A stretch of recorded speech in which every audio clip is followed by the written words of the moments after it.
Hello guys, yun ang tunay na pangyayari, 'di ba? At least 'di ba, yung kwento ko nga na to.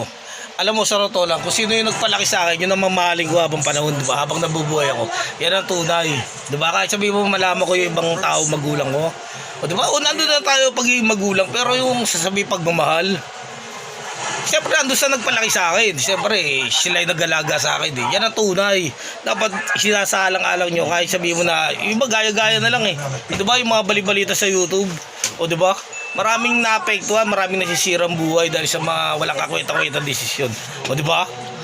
Oh, yan ang tunay na pangyayari. Dapat palawakan ng utak dito eh. Yung mga lihim na sikreto na yun eh. O di ba? Idaan nyo na lang sa mga sikretong bagay, di ba? Baunin nyo na lang hanggang kamatayan nyo, di ba?